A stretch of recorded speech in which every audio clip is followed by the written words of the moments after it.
wabarakatuh. Alhamdulillahirabbil alamin wassalatu wassalamu ala asyrofil anbiya'i wal mursalin wa ala alihi wa ashabihi ajma'in amma ba'du. Alhamdulillah, bersyukur kepada Allah pada pagi hari yang berbahagia ini. Allah masih memberikan kita nikmat kesehatan sehingga kita bisa berkumpul pada acara yang berbahagia ini.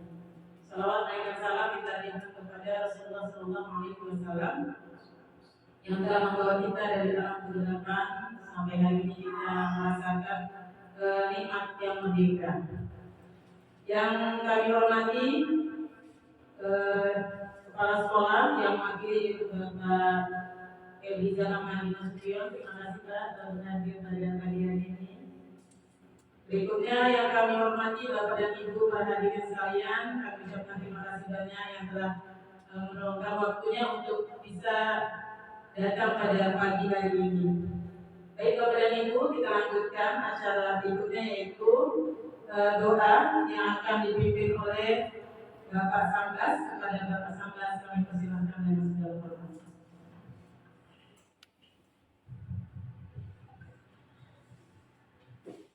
Assalamualaikum warahmatullahi wabarakatuh. Selamat pagi, selamat sejahtera untuk kita semua. Bapak Ibu semuanya, marilah kita berdoa untuk lancar dan berkahnya acara kita pada pagi hari ini. Izinkan saya berdoa menurut ajaran agama Islam. Auzubillahi minasyaitonir rajim. Bismillahirrahmanirrahim. Allahumma shalli ala sayyidina Muhammadin wa ala alihi wa sahbihi ajma'in. Alhamdulillah akan diwabi ma'ruf wa Allahumma laka hamdu kama yanbaghi li jalali wajhika wa sultan. Allahumma shalli ala sayyidina Muhammad wa ala ali sayyidina Muhammad. Allahumma ighfir lana dhunubana wa walidina warhamhuma kama rabbayana shighara.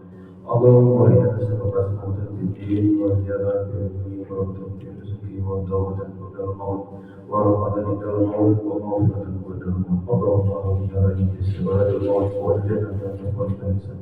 Rabbana la tuzigh qulubana ba'da idh hadaytana wa hab lana min ladunka rahmatan innaka antal wahhab. Rabbana zalamna anfusana wa lam taghfir lana wa tarhamna lanakunanna minal khasirin. ربنا آتنا في الدنيا حسنة وفي الآخرة حسنة وقنا عذاب النار. سبحان ربك رب العزة عما يصفون وسلام على المرسلين والحمد لله رب العالمين. السلام عليكم ورحمة الله وبركاته.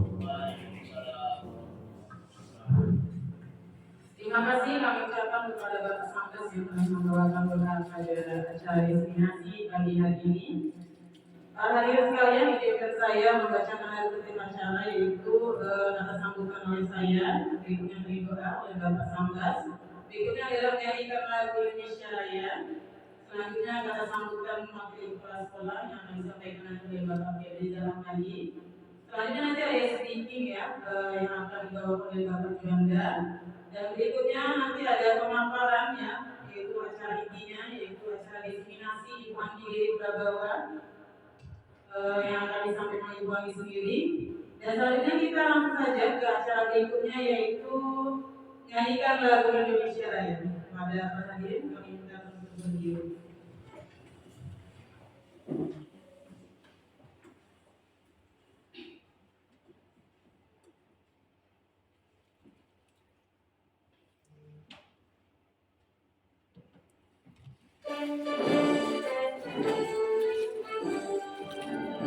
Indonesia tanah airku, tanahku padamu. Di sana aku berdiri, cari pandu hidupku. Indonesia kebangsaanku, bangsa dan tanah airku. Marilah kita berseru, Indonesia bersatu. Hiduplah tanahku, hiduplah negeriku, bangsaku, rakyatku semuanya. Bangunlah jiwanya, bangunlah badannya, untuk Indonesia Raya. Indonesia yang merdeka, merdeka, tanahku negeriku.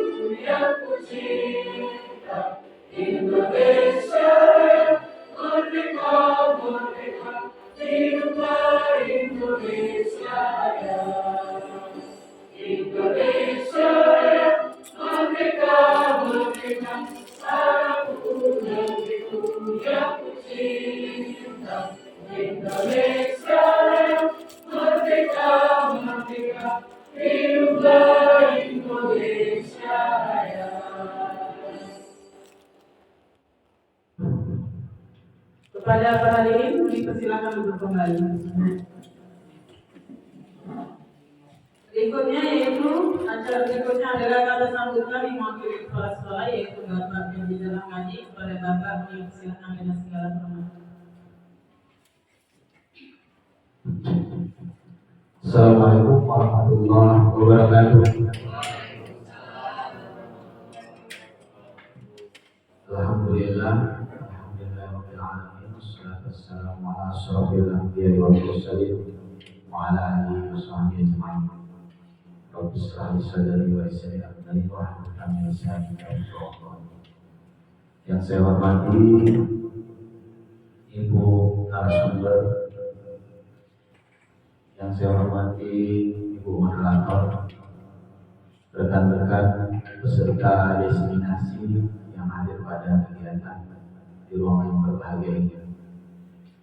Sepantasnya kita ucapkan puji syukur kepada Allah Subhanahu wa Ta'ala karena sampai saat ini kita masih diberi nikmat kesehatan untuk berkumpul di ruangan yang berbahagia ini. Selawat beri salam tentunya tidak lupa kita sampaikan kepada teman kita Nabi besar Muhammad SAW. Allahumma shalli wa sallim wa barik alaihi.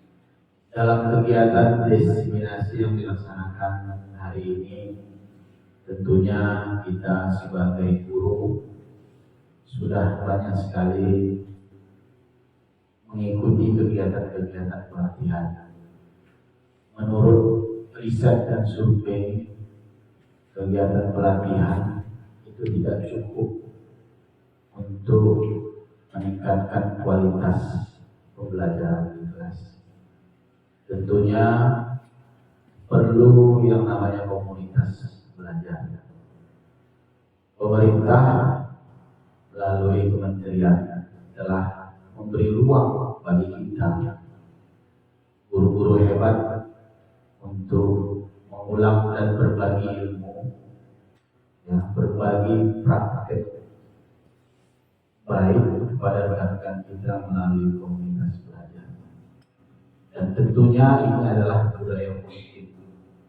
Sebagai calon-calon guru penggerak, kita harus sering berbagi praktek baik kepada rekan-rekan kita.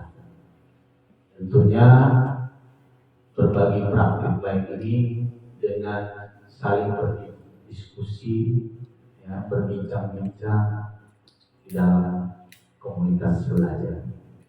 Dalam kegiatan ini tentunya destinasi nanti ada ibu narasumber yang akan memberikan budaya positif. Nanti rekan-rekan sekalian, guru-guru hebat bisa mendengarkan budaya positif bagaimana yang dapat kita berikan kepada siswa-siswa kita di sekolah, terutama di SMA Negeri 1 Medan. Tentunya harapan saya mewakili kepala sekolah, titip salam dari Ibu Kepala Sekolah agar kegiatan ini berjalan dengan lancar, berlangsung dengan sukses, dan tentunya kita berbagi ilmu yang bermanfaat. Saya rasa demikian yang dapat saya sampaikan. Wabillahi taufiq wal hidayah. Assalamualaikum warahmatullahi wabarakatuh. Terima kasih kami ucapkan kepada Bapak Fendi Rahmadi yang telah membawakan kata sambutannya. Acara berikutnya yaitu ice breaking yang akan dibawakan oleh Bapak Juanda. Kepada Bapak Juanda kami persilakan. Ya, oke. Assalamualaikum warahmatullahi wabarakatuh. Selamat pagi semua Bapak Ibu. Masih semangat kan? Iya, tadi sudah saya mendengarkan apa yang disampaikan oleh Imam tadi. Jadi sekarang biar relax, biar nyaman. Oke, kita ice breaking dulu. Bapak Ibu setuju ya? Iya, oke ya. Oke, kita ice breaking dulu. Ayo Bapak Ibu semua, silakan berdiri. Saya akan pandu untuk ice breaking kali ini. Oke, kita kira-kira dulu ya Bapak Ibu ya. Oke, ya. Terima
guru ini kalau udah sedikit ini pasti semangat sekali ya kan. Ya oke, kita masih ada lagi seperti itu Bapak Ibu. Ya kita tampilkan lagi ya. Jadi tapi semuanya joget bergoyang dengan sangat antusias ya Bapak Ibu ya. Oke. Ya kita buka ya.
narasumber kita yaitu Ibu Anggi Prabawa tentang budaya positif. Berikutnya kami persilakan kepada Ibu Anggi Prabawa untuk menyampaikannya. Waktu dan tempat kami persilakan dengan segala hormat Ibu.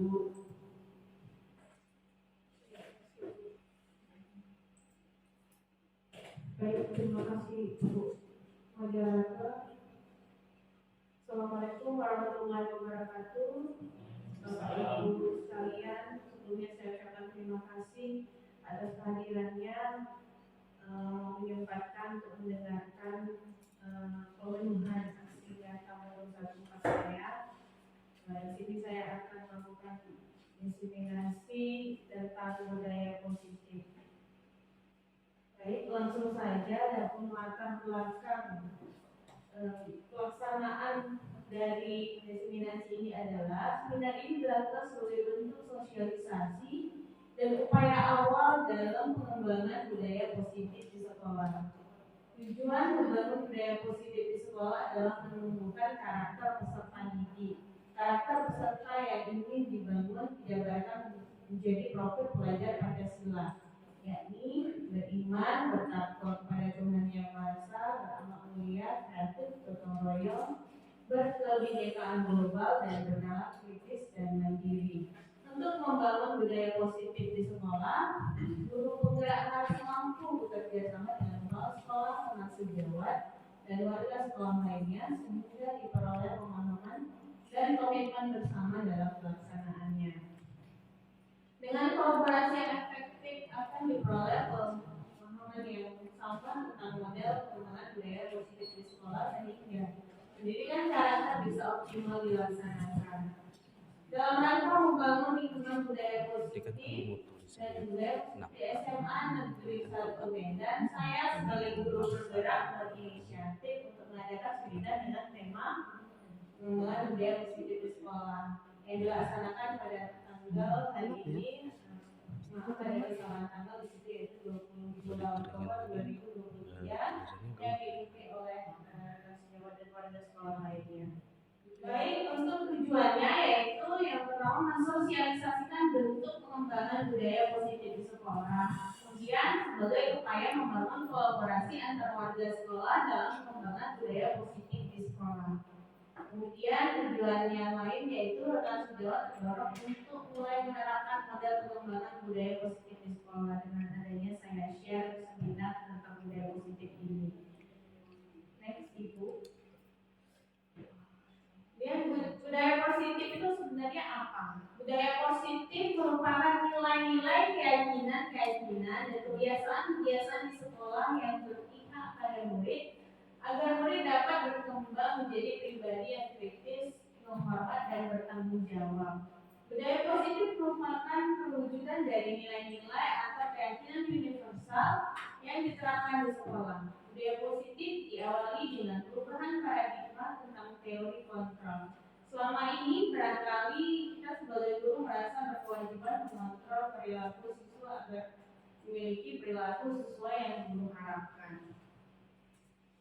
Perubahan paradigma di sini dalam membangun budaya positif, sekolah dapat menyediakan lingkungan yang positif, aman dan nyaman agar siswa mampu berpikir, bertindak dan mencipta dengan merdeka, mandiri dan bertanggung jawab.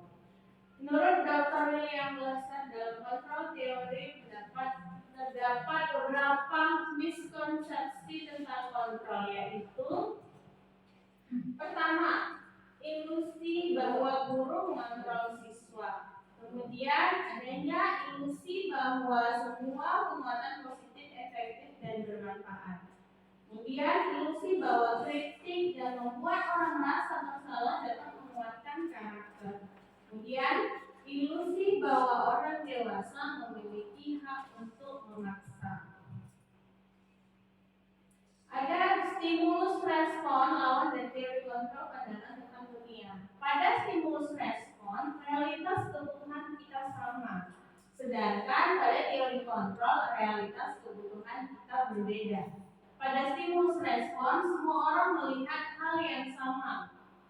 Pada teori kontrol, setiap orang memiliki gambaran berbeda. Pada stimulus respon, kita mencoba mengubah orang agar berpandangan sama dengan kita. Pada teori kontrol, kita berusaha memahami pandangan orang lain tentang dunia. Pada stimulus respon, perilaku buruk dilihat sebagai suatu kesalahan. Pada teori kontrol, semua perilaku memiliki tujuan. Pada stimulus respon, orang lain bisa mengontrol saya. Pada teori kontrol, hanya Anda yang bisa mengontrol diri Anda. Pada stimulus respon, saya bisa mengontrol orang lain. Pada teori kontrol, Anda tidak bisa mengontrol orang lain. Pada stimulus respon pemaksaan, Anda pada saat bujukan gagal. Pada teori kontrol, kolaborasi dan konsensus menciptakan pilihan-pilihan baru. Pada stimulus respon, model berpikir menang kalah. Pada teori kontrol, model berpikir menang-menang. Makna kata disiplin, apa sebenarnya makna kata disiplin? Bapak Ibu sekalian, Diana Rousseau menyatakan bahwa kata disiplin berasal dari bahasa Latin disiplina yang berarti belajar.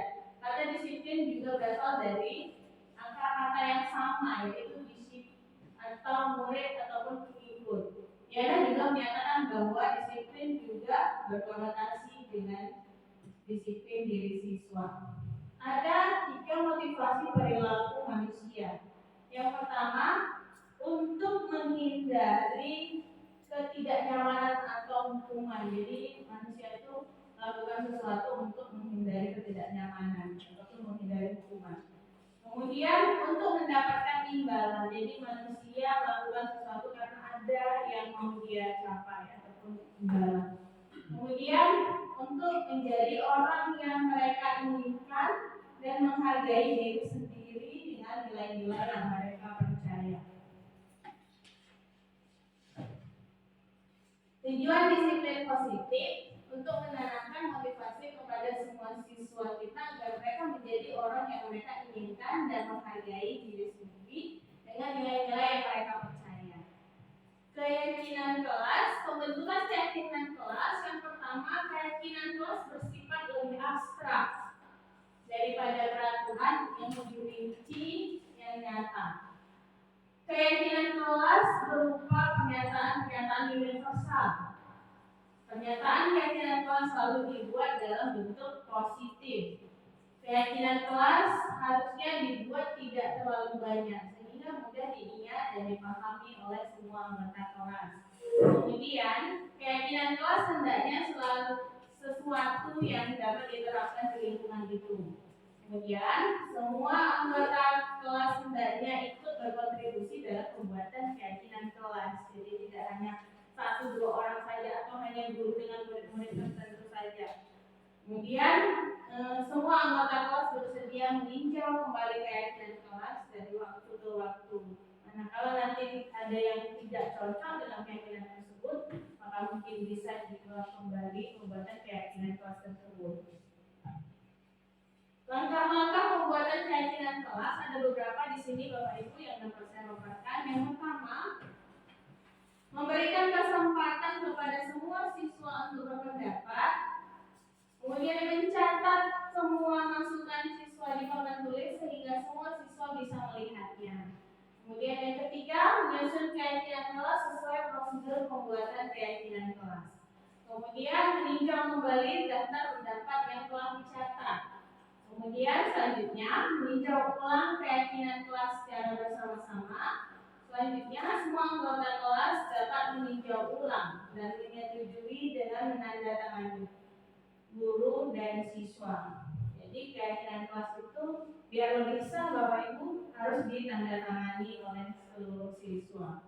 Kemudian keyakinan kelas dapat ditempel di dinding kelas agar mudah untuk dilihat.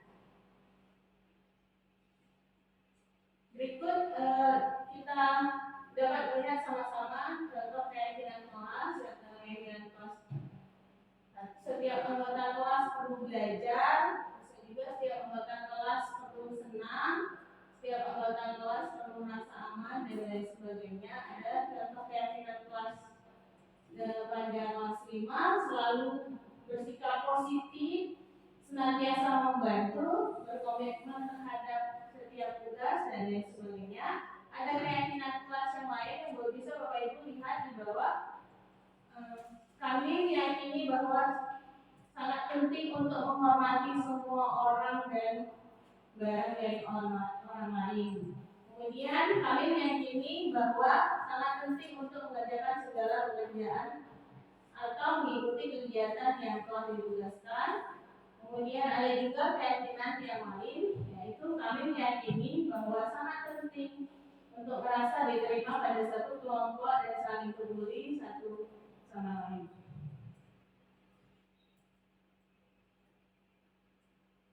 Kegiatan-kegiatan pendalaman keyakinan kelas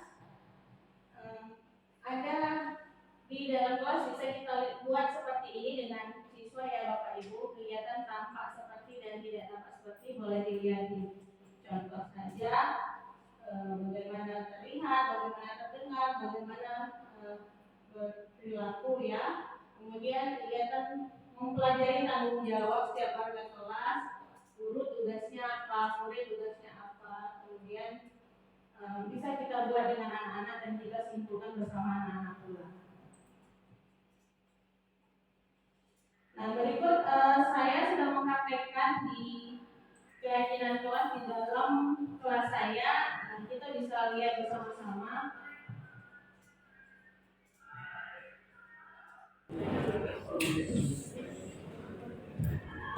Ya, selamat pagi anak-anak. Assalamualaikum warahmatullahi wabarakatuh. Waalaikumsalam warahmatullahi wabarakatuh. Oke, bagaimana kabarnya hari ini? Alhamdulillah semuanya baik-baik aja ya. Nah, sebelum kita memulai pembelajaran, kita mau buat yang namanya keyakinan kelas dulu, ya anak-anak. Nah, sebenarnya keyakinan kelas ini hampir sama dengan kita sudah lakukan. sebelumnya, tapi kita mengatakan bahwa itu kontrak kelas ataupun kesepakatan kelas sama. Cuma lagi mungkin arahnya berbeda. Kita mau membuat keyakinan kelas agar apa? Agar kamu bisa bertanggung jawab.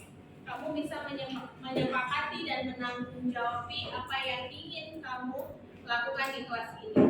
Jadi, kesepakatan kelas ataupun keyakinan kelas itu tidak sama antara kelas kita dengan kelas yang lain. Karena apa? Karena orangnya berbeda. Oke, kita langsung saja buat keyakinan kelas. Apa yang kamu ingin sepakati di kelas kita ini? Kelas berapa kita? 10 IKM 2. Silakan kamu tuliskan di sticky note yang nanti akan dibagikan kepada kamu. Kemudian nanti kamu silakan tempelkan di kertas karton yang tertera pada ini. Oke, saya.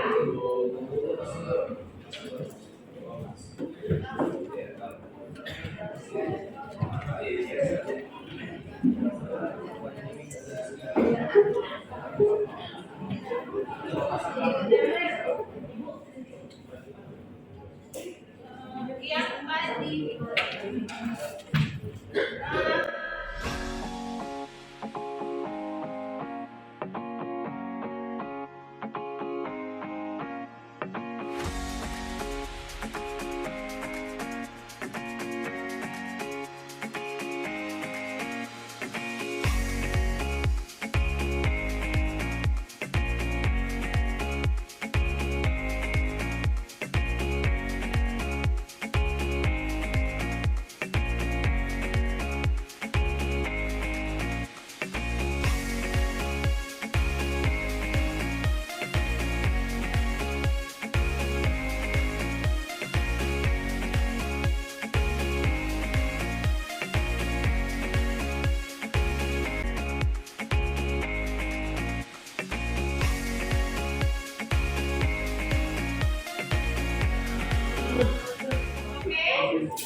Sebelum sudah kalian tulis satu saja, silakan tempelkan di situ secara bergantian. Ayo mulai sekali 3 orang atau 2 orang.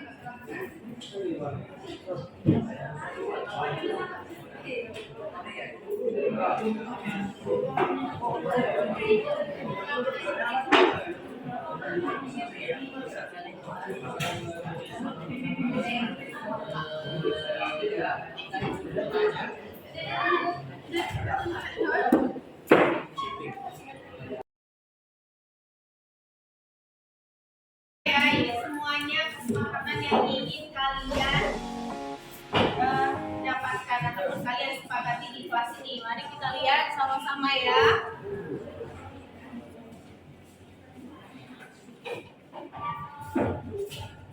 Masih ada lagi?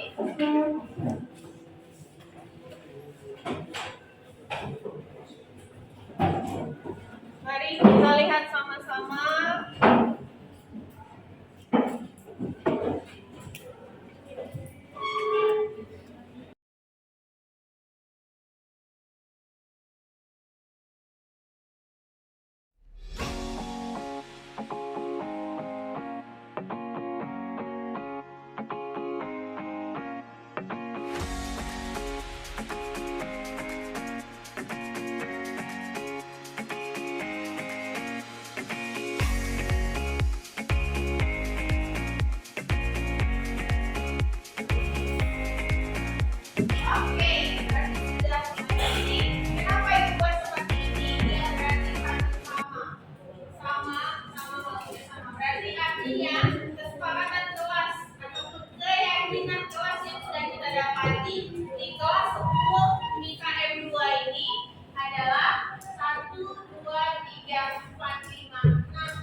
Bergotong royong yang kalian tulis. Kemudian sopan, oke. Kemudian disiplin. Kemudian menghargai orang lain.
Oke,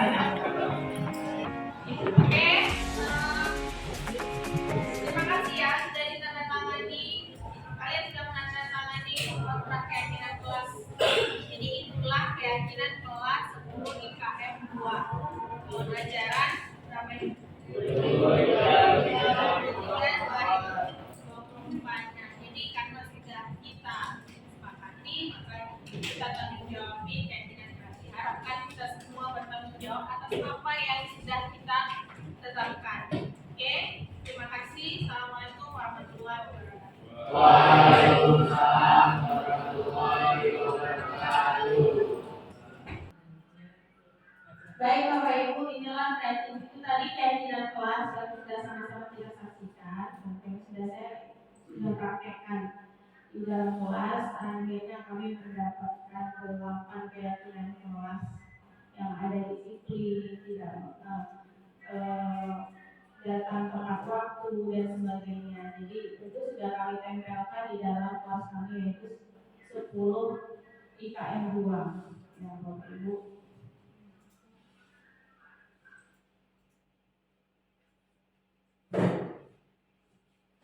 Oke, jika terjadi pelanggaran tentu akan hal ini Bapak Ibu ada identitas gagal, teman-teman ada konsekuensi, ada restitusi.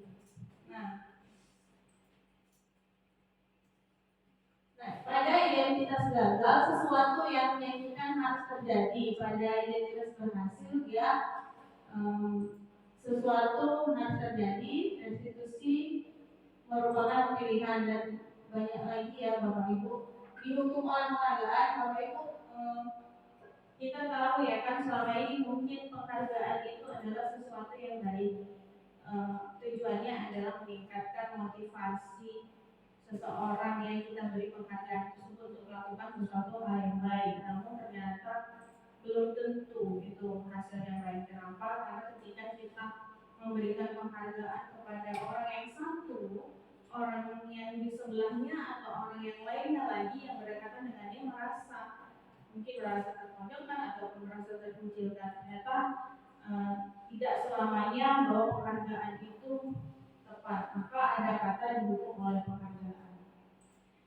Berikut pengaruh buruk penghargaan terhadap anak menurut Kohn. Yang pertama memberikan pengaruh jangka pendek dan jangka panjang. Yang kedua penghargaan tidak efektif. Yang ketiga penghargaan merusak hubungan. Yang keempat penghargaan mengurangi ketepatan. Yang kelima penghargaan menghukum.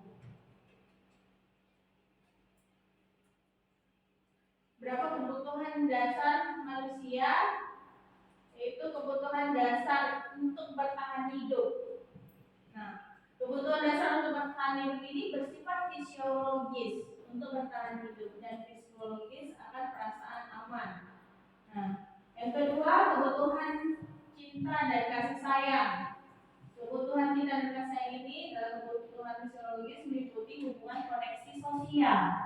Yang ketiga kebutuhan penguasaan. Kebutuhan penguasaan ini berkaitan dengan kekuatan untuk mencapai sesuatu dan kompeten. Yang keempat kebutuhan kebebasan. Kebebasan ini adalah kebutuhan akan kemandirian dan mempunyai kebebasan untuk menginginkan pilihan. Yang selanjutnya terakhir kelima adalah kebutuhan kesenangan. Kebutuhan kesenangan ini adalah kebutuhan untuk mencari kesenangan, bermain dan tertawa. Oke, ada 5 posisi kontrol dulu. Posisi kontrol dulu ini dianalisa dalam bukunya Constitution, Restructuring School Discipline, mengemukakan bahwa guru perlu meninjau kembali penerapan disiplin di dalam ruang-ruang kelas mereka selama ini. Apakah telah efektif? Apakah berpusat, memerdekakan dan memandirikan murid? Bagaimana dan mengapa? Melalui serangkaian riset dan berdasarkan pada teori kontrol Dr. William Glasser, dosen berkesimpulan ada 5 posisi kontrol yang diterapkan seorang guru, orang tua ataupun atasan dalam melakukan kontrol.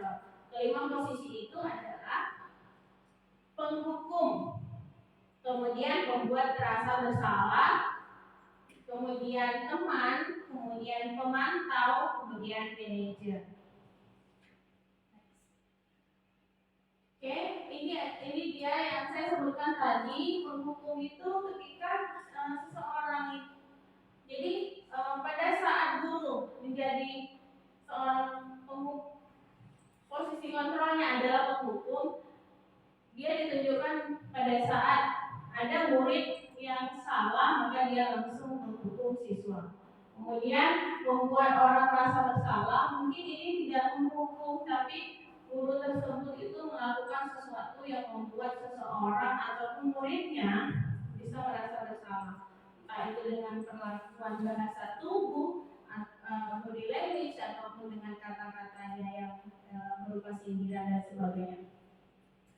Kemudian posisi kontrol dulu sebagai teman. Nah, ini kadang-kadang sering sekali dilakukan oleh guru SMA, di mana saya sendiri sudah melakukan itu. Saya merasa posisi kontrol teman ini terhadap murid itu adalah sudah posisi yang paling baik. Namun ternyata belum, ya, masih ada yang lebih baik lagi. Jadi ketika kita menganggap teman itu adalah murid itu adalah teman kita, nah kita menganggap murid itu sudah terbuka dengan kita dan kita sudah bisa menguasai murid itu dengan tahu semua apa permasalahannya dan kita juga bisa memberikan solusi pada dia, tapi ternyata bukan seperti itu.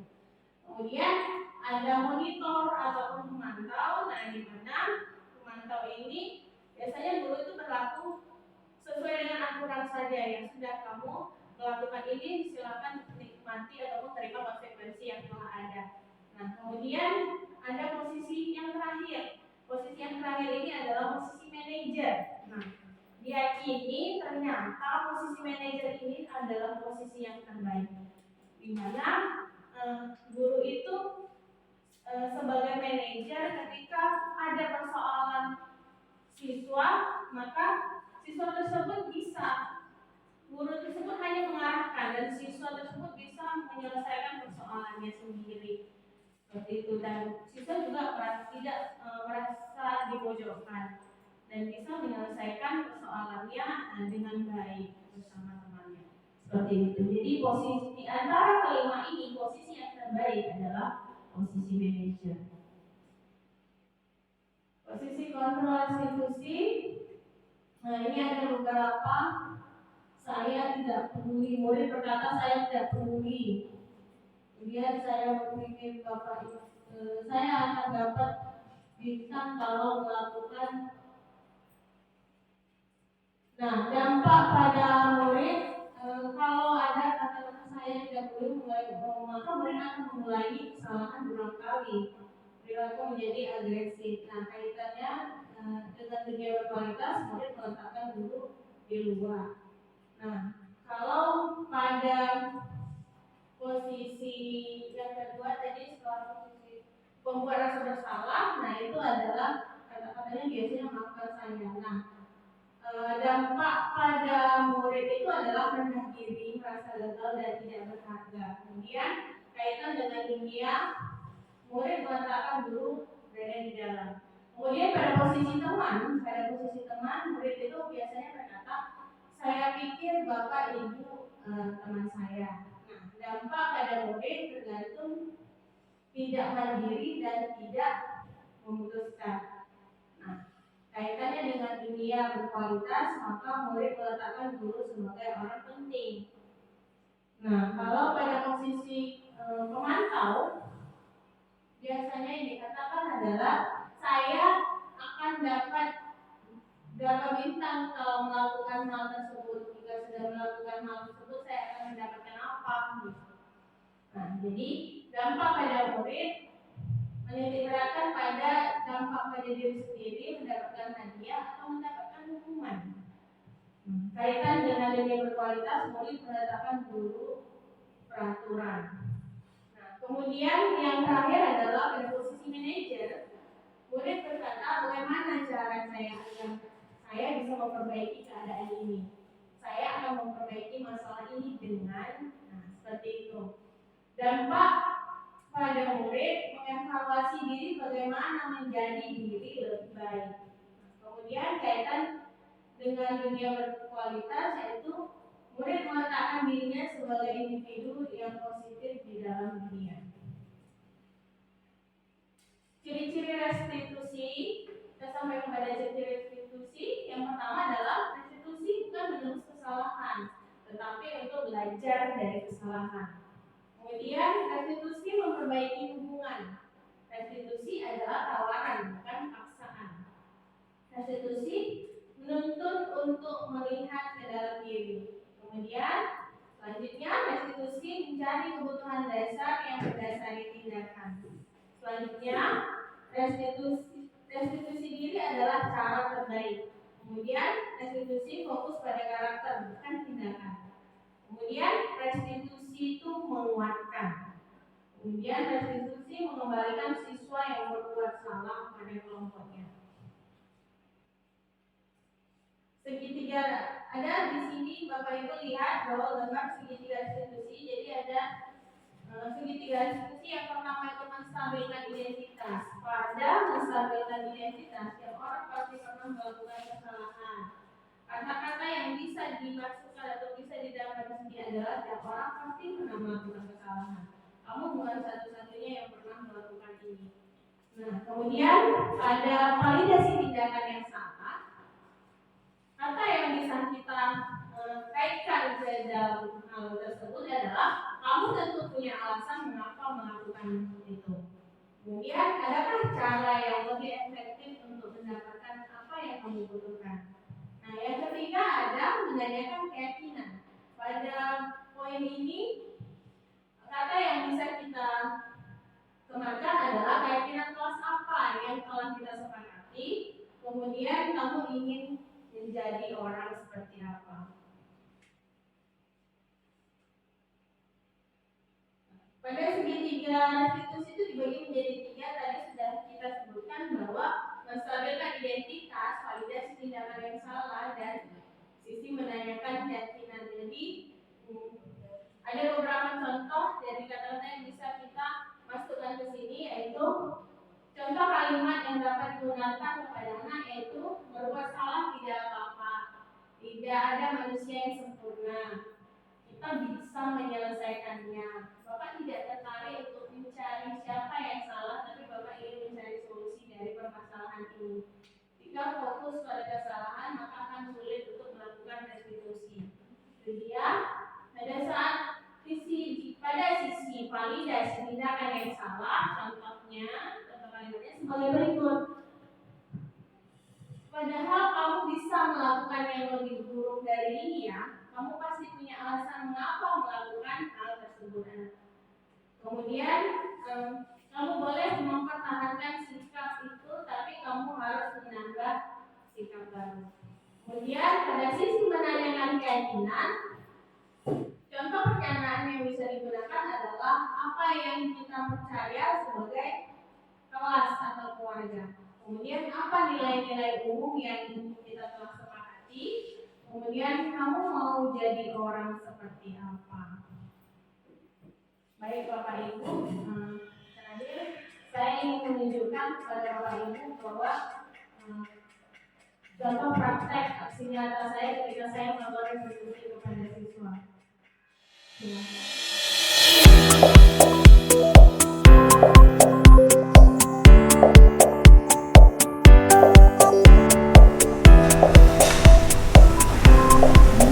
Selamat pagi. Oh, Karisa, selamat pagi. Silakan duduk Karisa. Baik Karisa, apa kabar Karisa hari ini? Alhamdulillah saya baik Bu. Oke, Karisa katanya bagaimana di kelas pelajarannya selama ini? Alhamdulillah untungnya Bisa diikutin? Bisa Bu. Oke, katanya kamu ikut Olimpiade. Iya benar Bu. Saya kebetulan juga mengikuti Olimpiade Kimia Bu. Oke, alhamdulillah. Tapi begini Karisa, Ibu dengar katanya Karisa ada membuli ataupun memukul Joseph ya. Ibu dengar dari ketua kelasnya. Nah, maukah Karisa ceritakan sama Ibu seperti apa kronologisnya? Sebelumnya saya mau minta maaf Bu. Memang benar saya ada mengganggu Joseph saat sedang pelajaran. Saya terkadang memukul dia. Namun tidak biasanya dia bereaksi Bu. Biasanya dia selalu diam saja. Kenapa alasan Karisa memukul Joseph apa?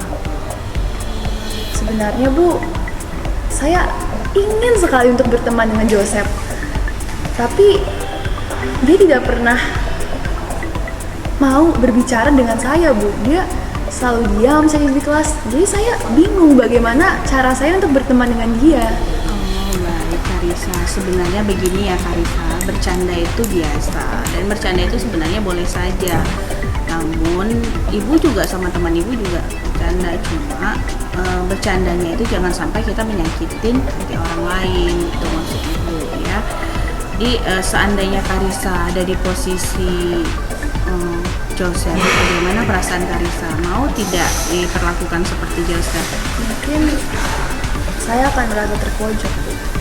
Saya tidak mau untuk diperlakukan seperti itu.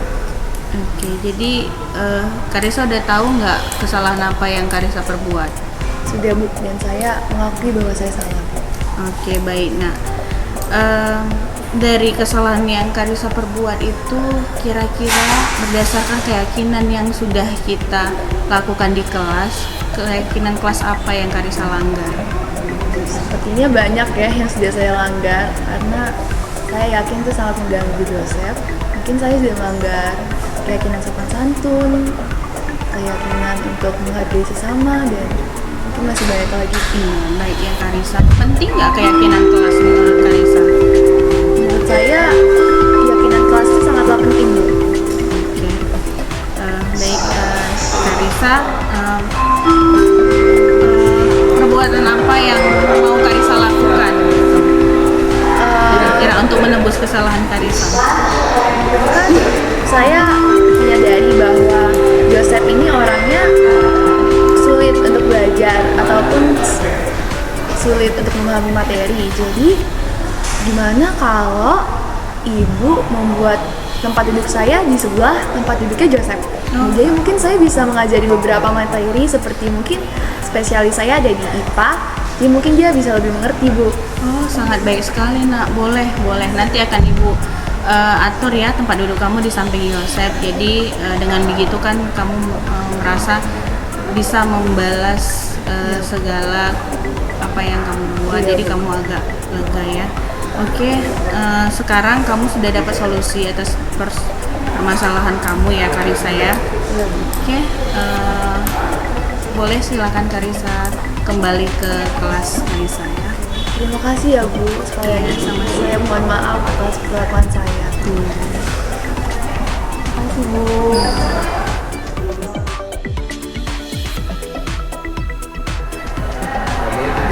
Salam, silakan Dava. Oke Dava, apa kabar hari ini Dava? Baik Bu, alhamdulillah. Sehat ya? Sehat Bu. Oke Dava, bagaimana di kelas pelajarannya? Alhamdulillah masih bisa diikuti. Bisa terikuti. Dava ikut olimpiade? Ikut Bu. Oke, bagus, alhamdulillah ya nak. Cuma begini Dava, ibu mendengarkan dari teman sekelas kamu, katanya kamu memainkan dasi kemudian memukulkannya ke Zilfa. Iya, benarkah itu? Ya Bu, benar Bu. Saya minta maaf Bu. Oke, kalau boleh tahu apa alasannya? Sebenarnya saya cuma main-main aja Bu, nggak ada maksud untuk menyakiti. Ya udah. Jadi begini, bermain boleh saja Dava, namun bermain itu, bercanda itu tidak boleh menyakiti hati. Ya Dava ya. Oke. Ini Dava, jadi menurut kamu restitusi apa yang keyakinan kelas yang sudah kita sepakati di kelas itu apa yang kamu langgar? Menghormati dan menyayangi sesama teman Bu. Ya, menurut Dava penting nggak keyakinan kelas? Penting Bu. Oke, jadi dari hal itu solusi apa yang Dava ingin lakukan? Ya pertama Untuk saya membalas ingin perbuatan. minta maaf sama Zilfa Bu. Lalu saya ingin memperbaiki diri saya sendiri. Saya dengar ada pemilihan duta anti bullying ya Bu. Iya, Kalau benar bisa sekali. saya ingin mengikutinya Bu untuk memperbaiki kesalahan saya yang setelah saya lakukan secara jilbab Bu. Oh, boleh. Nanti akan Ibu daftarkan. Jadi begini, besok kamu jumpain Ibu di ruang guru. Ibu akan daftarkan kamu dan Ibu antarkan kamu. Kita akan mendaftarkan jadi duta anti bullying itu ya. Oke, bagus. Ibu sangat senang sekali. Oke, baik Bu. Sekarang Terima kasih.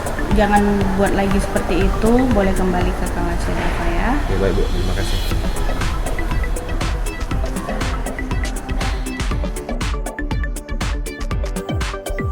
Perkenalkan, saya Karisa. Dan perasaan saya setelah berdiskusi dengan Bu Anggi adalah, jujur, saya merasa tenang dan lega.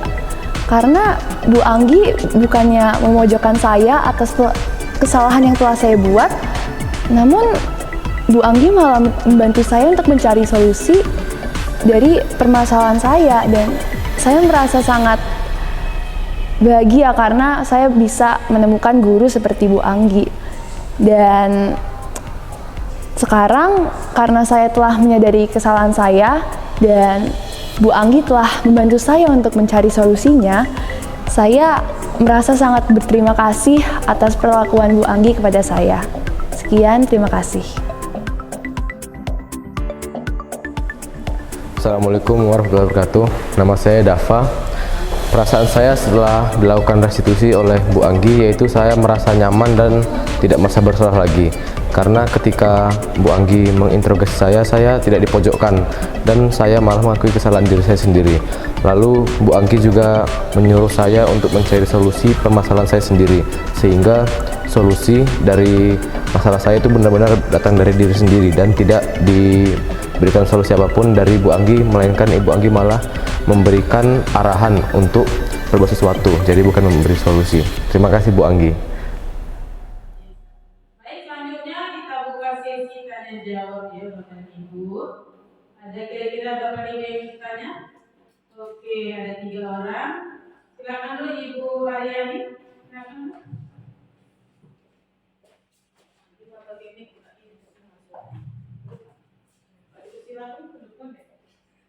Ya, terima kasih Ibu Anggi, pemaparannya sangat luar biasa ya. Tadi dalam posisi kontrol, saya tertarik dalam posisi kontrol. Jadi dari pemaparan itu saya kayak tertampar ya. Karena selama ini saya merasa posisi saya yang sebagai tukang itu dengan anak didik saya adalah posisi yang paling tepat. Tetapi dari pemaparan itu tadi ada banyak sekali posisi kontrol. Jadi pertanyaan saya Bu Anggi, dari 5 ya kalau tidak salah, dari kelima posisi kontrol itu kira-kira yang mana yang paling baik, yang bisa saya praktekkan, yang bisa saya lakukan sebagai seorang guru. Itu saja, terima kasih Bu Anggi.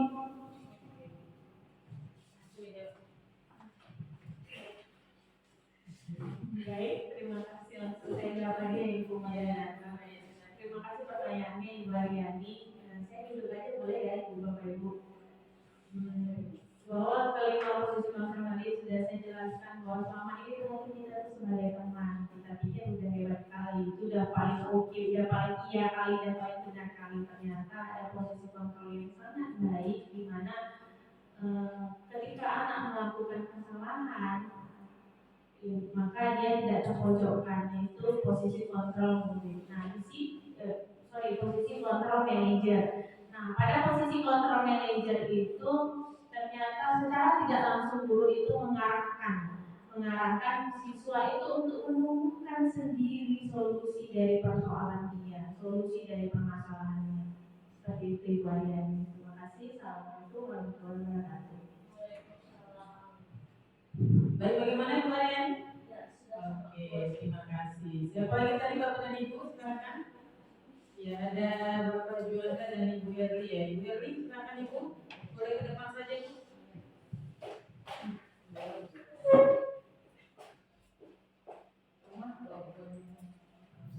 Terima kasih kepada Ibu moderator atas kesempatannya. Terima kasih juga kepada Ibu narasumber atas pemaparan tentang budaya positif yang cukup memukau untuk kami ya, karena benar-benar membuka wawasan baru untuk kami. Jadi di sini saya tertarik dengan segitiga restitusi. Tadi juga juga sudah dilihat, tapi saya ingin mendalami sebenarnya siapa saja yang perlu kita libatkan ketika melakukan restitusi ini. Seperti itu, apakah hanya dengan murid saja dan kita sudah cukup, atau adakah orang-orang yang harus kita libatkan? Seperti itu. Terima kasih. Assalamualaikum warahmatullahi wabarakatuh. Apakah mau dijawab? Oke, silakan Bu Anggi. Baik, terima kasih Bu Ari atas pertanyaannya. Baik sekali pertanyaannya ya. Pada saat saya melakukan restitusi itu sebenarnya kita lihat konteks persoalannya dulu atau konteks masalahnya. Kalau masalahnya bisa diselesaikan saja di sekolah tanpa melibatkan orang tua, maka biasanya saya melakukan itu restitusi itu melibatkan guru BP, tentu siswa yang bermasalah, kemudian wali kelas, dan siapa lagi yang bersangkutan. Nah, kemudian kalau permasalahannya agak lebih besar sedikit, mungkin kita akan melibatkan orang tua murid juga dalam penyelesaian ataupun dalam menerapkan jadi restitusi. Gitu Bu Yati. Terima kasih. Bagaimana Bu Erdi? Terima kasih Bu Irdiana. Selanjutnya tadi ada Bapak Juanda ya? Iya. Oke, terima kasih. Silakan Bapak Juanda. Gimana bukan saya di sini? Ya, silakan ke depan Pak. Ya, biar lebih jelas ya. Ya, oke, terima kasih kepada Bu Ratu yang telah memberikan kesempatan kepada saya. Tadi Bu Anggi sudah memaparkan tentang destinasi tentang budaya positif yang sangat luar biasa ya. Kami di sini belum pernah mendengar apa itu restitusi, tapi setelah dijelaskan oleh Bu Anggi dari segi restitusi, maka kami sudah mengetahui. Awalnya mungkin kita sudah pernah menjelaskan, pernah melakukan itu, tapi kita tidak tahu itu mungkin maknanya seperti itu ya.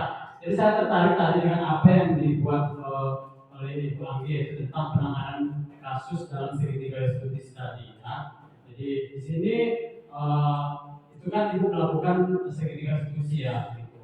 Jadi yang saya tanyakan di sini adalah kira-kira bagaimana dari kasus penyelesaian tersebut, kira-kira bagaimana perubahan hasil dari segitiga restitusi yang telah Ibu lakukan itu, kira-kira hasilnya itu bagaimana perubahannya secara signifikan seperti itu. Ya, mungkin itu aja yang bisa saya tanyakan. Saya kembali ke moderator. Terima kasih. Baik, terima kasih Bapak Juanda. Mohon menjawab Ibu.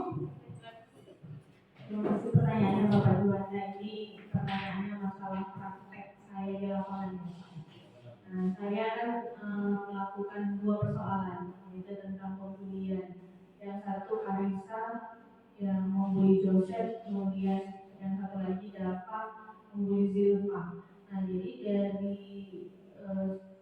penerapan ataupun praktek segitiga restitusi yang saya laksanakan itu, saya merasa banyak perubahan terhadap diri baik siswa saya yang sebagai korban maupun pelaku gitu. Jadi yang sebagai korban dia tetap membuka hatinya untuk temannya yang melakukan hal tersebut, si Karisa dan si Joseph itu tetap membuka hati untuk Karisa, artinya dia tetap mau berteman dengan baik. Kenapa? Karena Karisa ini memang betul-betul menunjukkan rasa bersalah dia dengan melakukan beberapa hal yang kita rasa memang positif. Yaitu Karisa itu kan dia pandai di bidang kimia, dia ahli kimia, jadi dia mendekati Joseph itu caranya meminta maaf juga dengan cara lebay, minta maaf, lebay, besok minta maaf lagi, tidak, tapi dia berjalan seperti biasa, berteman seperti biasa dengan Joseph, kemudian mengajari, pelan-pelan mengajari pelajaran mana yang dia lebih, dan Joseph kebetulan kurang di bidang kimia, dan seperti itu. Begitu juga dengan Dafa ini, dia menjadi ikut saya rasakan sebagai duta anti bully. Kebetulan ada apa ya, kompetisi duta anti bully. Nah, jadi berubah anak jauh lebih positif lagi. Itu Bapak. Terima kasih. Bagaimana Pak Juanda? Ya, sudah pas sekali ya. Ternyata berarti setelah dilakukan segitiga restitusi berarti memberikan dampak yang signifikan, yaitu hasilnya sangat berubah ya, menjadi cara yang lebih baik. Ya, Bu, terima kasih. Baik, terima kasih Bapak Juanda, Ibu Erliana, dan Ibu Ariana yang telah bertanya tadi. Dengan sesi tanya jawab ini maka berakhirlah acara diseminasi pada hari ini yang dibawakan oleh Ibu Anggili Pragawa. Kami ucapkan terima kasih kepada Ibu Anggili Pragawa selaku narasumber dan kepada Bapak Ibu semuanya yang telah hadir pada diseminasi kali ini. Terima kasih. Mohon maaf. Assalamualaikum warahmatullahi wabarakatuh. Selamat pagi dan sejahtera.